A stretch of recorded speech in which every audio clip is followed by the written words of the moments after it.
Aujourd'hui, OnePlus a sorti le OnePlus Nord 2, qui est censé évidemment remplacer le OnePlus Nord 1, qu'on avait pu tester, qui était un téléphone intéressant d'un point de vue spec global, mais qui était malheureusement beaucoup trop cher selon moi pour les specs qu'il avait par rapport à la concurrence. Du coup, ici avec le Nord 2, OnePlus espère améliorer tout ce qui a fait que le Nord 1 n'était pas suffisant pour la plupart des gens, et ça passe par notamment une prise de risque, qui est plutôt rare ces derniers temps avec OnePlus, sur le processeur. Ce Nord 2 utilise un MediaTek Dimensity 1200 AI, il faut le préciser, c'est une version spéciale OnePlus. MediaTek a évidemment eu du mal ces derniers temps au niveau processeur face à Qualcomm, mais avec la gamme Dimensity, ils ont vraiment un très bon produit qui peut-être n'arrive pas forcément à égaler Qualcomm performance pour performance, mais bien souvent ils sont moins chers et c'est ça qui est le plus intéressant. Pour le reste des specs, vous avez 8 à 12 Go de RAM avec 128 ou 256 Go de stockage non extensible. Pour l'écran, vous avez un écran d'un peu plus de 6,4 pouces en Full HD+, donc c'est du Full HD un petit peu plus haut,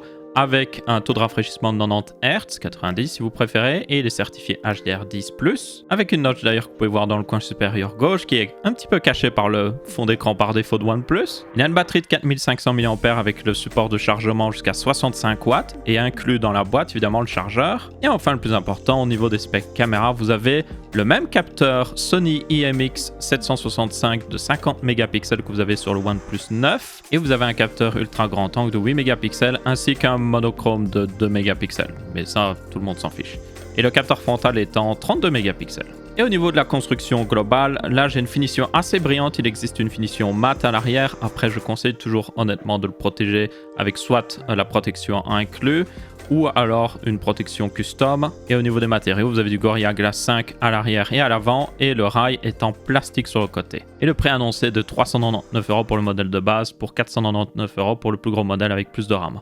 Autant le dire, ne prenez pas le modèle avec plus de RAM. L'exemplaire de test utilisé pour faire cette vidéo a été fourni par OnePlus, toutefois ce n'est pas une vidéo sponsorisée et OnePlus n'a eu aucun contrôle sur l'édition de cette vidéo. Donc comme vous pouvez voir, au final, les plus grosses différences sont au niveau du processeur qui devrait être beaucoup plus puissant que le Snapdragon 765G du OnePlus Nord 1, et aussi la partie photo évidemment qui est une grosse upgrade avec ce capteur de 50 mégapixels qui est plutôt bon, qui est même stabilisé ici dans le Nord 2 contrairement au OnePlus 9, ce qui est un petit peu étrange. Donc regardons d'abord au niveau du processeur, voir vraiment ce que ça change par rapport au Nord 1. Ici dans Geekbench, j'avais un résultat de 795 sur un single core et de 2573 sur le multi-core, ce qui est pas trop mal franchement pour un smartphone, mais qui est en retrait par rapport au OnePlus 8 qui avait un Snapdragon 865, je vous rappelle. Donc là, ça nous permet de voir l'optimisation OnePlus face à l'optimisation OnePlus, parce qu'il y a d'autres téléphones avec un Snapdragon 865 qui ne font pas un aussi bon score que le OnePlus 8, il faut en tenir compte. Et pour tester la partie graphique, évidemment, j'ai utilisé l'un des meilleurs benchmarks possibles pour téléphone, c'est Minecraft. Et là, j'ai testé avec 16 strings de rendu, et honnêtement, en comparant avec des Snapdragon 865 que j'ai pu tester par le passé, pour moi, les performances étaient aussi bonnes. Je vois très peu de différence. J'ai vraiment l'impression de jouer avec un Snapdragon 865, ce qui est plutôt une bonne chose ici. Normalement, la partie graphique est très proche entre ces deux téléphones. Ça peut évidemment varier d'un jeu à l'autre, faudra en tenir compte. Mais yep, vous avez à peu près le même niveau de performance. Évidemment, ce n'est pas aussi bon que sur les Snapdragon 888 qui existent sur les téléphones haut de gamme, mais c'est honnêtement très bon pour un téléphone milieu de gamme, surtout comparé à la plupart des téléphones qui ont des Snapdragon 765G ou même 750G. Maintenant, en ce qui concerne la partie photo, la grosse force de ce téléphone est clairement ce capteur de 50 mégapixels qui est franchement très bon. Vous avez un très bon niveau de détail. OnePlus a plutôt bien géré aussi les couleurs. Pour une fois, d'habitude, ils ont tendance à... Là, mon fond est toujours bleu sur ce genre de photo, et sur le OnePlus 9, j'avais des problèmes où le bleu n'était pas exactement bleu. Il y a peut-être un peu trop de contraste toutefois, mais c'est proche quand même de la réalité. Et comme vous avez 50 mégapixels, vous n'avez pas de téléphoto, mais vous pouvez zoomer dessus. Donc, à condition qu'il y ait de la bonne lumière ou que vous utilisez le mode nuit, évidemment, vous pouvez quand même pas mal zoomer. Donc, il y a le x2 et même un x5 qui vous donne quand même une assez bonne qualité, franchement. Est-ce que ça remplace un téléphoto ? Non, mais c'est toujours mieux qu'un téléphoto de basse qualité que certains téléphones mettent. Le capteur ultra grand angle, lui, souffre un petit peu des mêmes défauts que la plupart des téléphones milieu de gamme. Ils mettent souvent un capteur ultra grand angle de 8 mégapixels pour économiser, et du coup, ça vous donne une image assez douce. Donc la plupart du temps, je vous conseillerais vraiment, si vous pouvez reculer de quelques pas, utiliser le capteur principal, il vous donnera une bien meilleure qualité. mais ce capteur ultra grand angle dépanne si vous n'avez pas la possibilité de faire ça. Et au niveau du mode nuit, c'est toujours très impressionnant avec OnePlus, surtout sur le capteur principal ici, où vous avez vraiment une image utilisable alors qu'il faisait extrêmement sombre dans la pièce, je peux vous le garantir, il n'y avait aucune lumière d'allumée et il faisait pratiquement nuit en fait. Le ultra grand angle, lui, s'est débrouillé pour donner une image, on va dire. Mais ouais, ça ne vaut pas le 50 mégapixels. Donc, encore une fois, si vous pouvez, utilisez le 50 mégapixels. Le dernier aspect qui change aussi évidemment par rapport au Nord 1, c'est cette batterie de 4500 mAh et son chargement jusqu'à 65 watts. Avec le chargeur inclus, il faut quand même le préciser parce que certaines marques ne le font pas, Apple. Du coup, vous pouvez recharger le téléphone en moins de 30 minutes pour information entièrement et du coup, vous donnez de la batterie pour durer pas mal de temps. J'ai pas trop fait de tests à longue durée de la batterie parce que ça prend énormément de temps selon moi, mais il avait un très bon standby power, donc c'est-à-dire quand vous l'utilisez pas, la batterie ne diminue pas beaucoup. Et quand j'utilisais par exemple dans un jeu comme Minecraft et tout ça, pour moi la batterie ne diminuait pas beaucoup plus vite que par exemple un Snapdragon 865 avec une batterie similaire. Donc il semble avoir plutôt bien géré à ce niveau-là.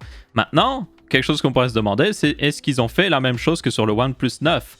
Je vous rappelle que OnePlus a été pris la main dans le sac à faire une mise à jour qui, en gros, nerfait les performances de 300 applications très utilisées parce que pour eux, ils considéraient que ils n'avaient pas besoin des meilleures performances et qu'ils préféraient économiser de l'énergie. Ce qui, dans le principe, n'est pas une mauvaise chose, mais c'est juste qu'ils n'ont pas laissé le choix aux gens d'avoir ce nerf. Et il y avait même Chrome qui était dans la liste d'applications nerfées.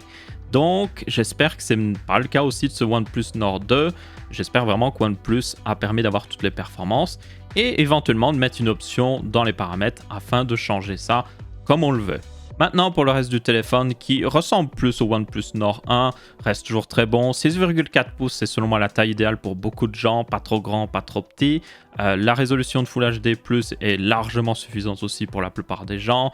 Le 90 Hz, c'est, oui, pas autant que du 120 Hz, mais je trouve que c'est un bon compromis niveau batterie et au niveau taux de rafraîchissement. Évidemment, si on peut avoir l'option de mettre en 120 Hz, ce serait cool.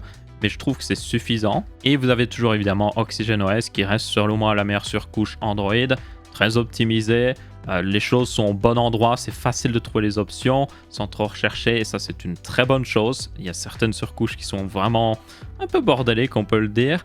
Après, encore une fois, je l'ai dit souvent dans ces vidéos-là quand je compare avec un OnePlus, c'est que la concurrence fait beaucoup de chemin pour rattraper OnePlus et ils finiront par totalement le faire. Donc attention OnePlus, ce n'est pas un avantage qui durera très longtemps encore. Et aussi au niveau des mises à jour, pour ceux qui se demandent, vous avez 2 ans de mise à jour d'OS et vous avez 3 ans de mise à jour de sécurité. Contrairement à leurs plus grands modèles qui eux ont 3 ans de mise à jour d'OS et 4 ans de mise à jour de sécurité. Ça reste mieux que la plupart des vendeurs, mais il faut tenir compte que vous n'avez pas autant que les gros OnePlus 9. En conclusion, ce OnePlus Nord 2 est un téléphone très intéressant, beaucoup plus que le OnePlus Nord 1 selon moi. Il est beaucoup plus équilibré, il a un processeur très intéressant, même s'il faudra voir dans le temps s'il n'y a peut-être pas des petits problèmes d'optimisation avec MediaTek. La partie photo, elle aussi, a eu un énorme boost, surtout avec ce capteur de 50 mégapixels, même si malheureusement les capteurs secondaires restent secondaires. Ils ne sont pas très intéressants et dans la plupart du temps, il vaut mieux utiliser le capteur principal. Et pour le reste, c'est du très bon, bonne batterie, chargement très rapide inclus dans la boîte et OxygenOS qui reste excellent selon moi. Et pour le prix, 399 €, ça reste une certaine somme à mettre pour un téléphone, mais bien souvent vous pourrez l'avoir chez certains opérateurs avec des abonnements, donc ça pourrait être très intéressant. Par contre, le modèle à 499 € est selon moi totalement inintéressant. Ne le prenez juste pas. À ce moment-là, pour 499 €, il y a d'autres smartphones qui sont plus intéressants. Et donc voilà, c'est tout pour cette mini review du OnePlus Nord 2. L'avez-vous apprécié? Si c'est le cas, n'hésitez pas à laisser votre avis, que ce soit en pouce bleu ou pouce rouge en commentaire. On se retrouvera pour une prochaine vidéo et je vous dis ciao ciao.